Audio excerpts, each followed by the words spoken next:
Welcome back. In this session, we'll continue with the discussion on how to compute the convolution of two sequences, but without resorting to the formula, this convolution sum formula or this formula, but instead using a time invariance and linear property directly, sketching the answer directly from this time invariance and linearity property. And in the last session, we learned how if the impulse response is given, and now if the input is delta, that means the output is in the h of n.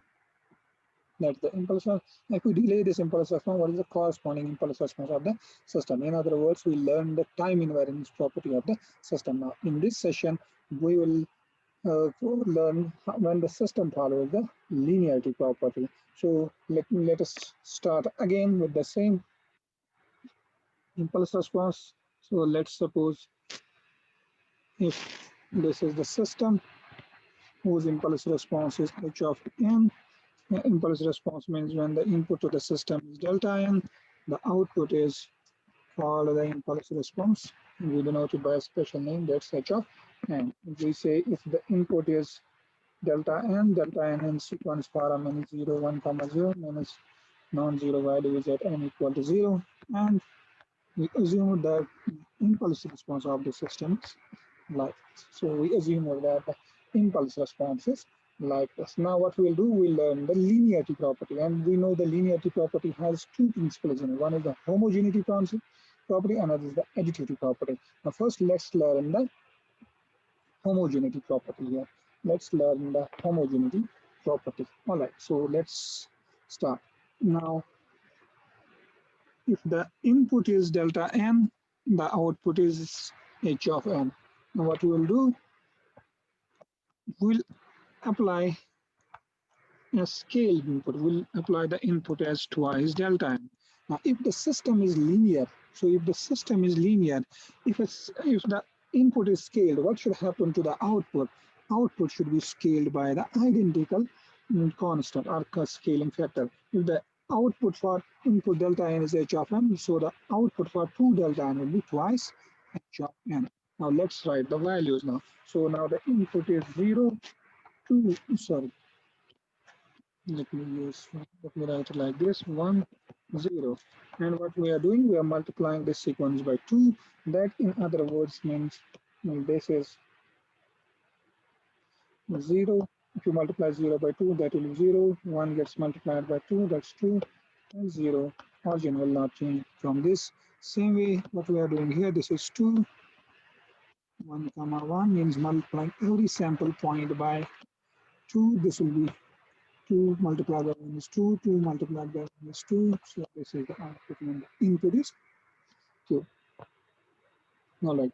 Now next what we'll do, we'll say if the input is now, if the input is 1 by 2 delta n, what's the output of the system? What is the output of this system? So the output of the system will be simply scaling this output by the identical constant. So the input for this delta n is h of n. The output for 1 by 2 delta n will be 1 by 2 h of n, means scaling the output by the identical constant. And let's write the sample value. So what we are doing, we have the sequence 0, 1, 0. And we are scaling this by 1 by 2. That simply means multiply every sample point by 1 by 2. So this will be 0, 1 by 2, 0, and this is unequal to 0 point. Same way, what we are doing here is multiplying every sample point by 1 by 2. So this will give us 1 by 2. So this is output when the input is scaled by 1 by 2. All right. Now next what we are going to do, we are going to take the same system whose impulse response is h of n. We are assuming that's given this time. This is 1 by, what we will do, we will apply an input which is minus 2 delta n, minus 2 delta n. So the output, corresponding output will be minus 2 h of n. If the output for delta n is h of n. The output for minus 2 delta n should be minus 2h of n. This is from the linearity property. So what we are doing, we are multiplying every sample value of input by minus 2. So that is same as 0 minus 2 0. This is the input now. So the corresponding output will be minus 2 times what was the output for this delta. This is the corresponding output. So multiplying every sample point by minus 2. So the output will be minus 2 plus minus 2 minus 2. So this is when we scale delta n, by different constants. First we scale it by 2, then we scale it by 1 by 2, then we scale it by minus 2. Now next what we are going to do, we are going to apply a shifted and scaled input. So we'll apply a shifted delta out of this and scale these delta. So what we will do, now the input to the system whose impulse response is h of n. Let's apply a shifted and scaled input. So now the input is suppose twice delta n minus 1. So now the input is twice delta n minus 1. So the corresponding output should be twice h of n minus 1. What is the output for delta n minus 1? H of n minus 1 if it follows the time invariance property. Now if the system follows a linearity property, also in particular linearity property, the homogeneity property. So if we are scaling the input by a constant, the output should be scaled by the identical constant. Now let's write the input in sequence form. So the input is 0, 0. Now the origin is at n equal to, and this n equal to 0 point is this, and we are multiplying this by 2. So the output will be 0, 2, and 0, and n equal to 0 point is this. And so the corresponding output for this will be twice 0, 1, 1. So this is the output. We are doing this output, we are scaling it by identical constant. So multiplying every sample value by 2. So this is the output.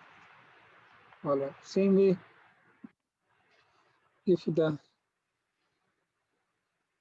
input to the system plus responsibility of n is twice delta n plus 1, so the corresponding output will be, what will be the corresponding output?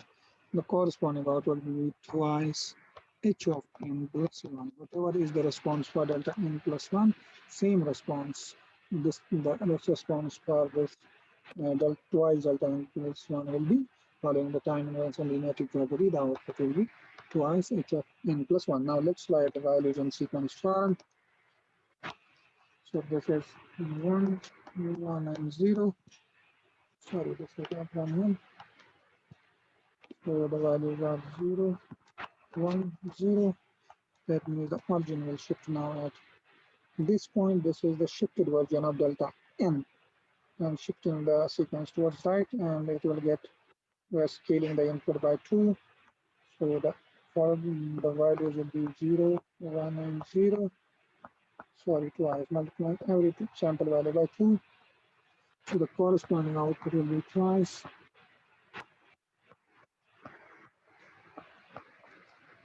This is the output, scaling every sample value by 2. So this will be 2, 2, and 0. So this is the corresponding output. Now these outputs we obtain by using the time invariance and linearity property of input, and we obtain the corresponding output. Now in the next session, what we will do, we'll say if we apply the combined input, means if we now apply this plus this as the input to the system, what should be the output? All right, let me end it here.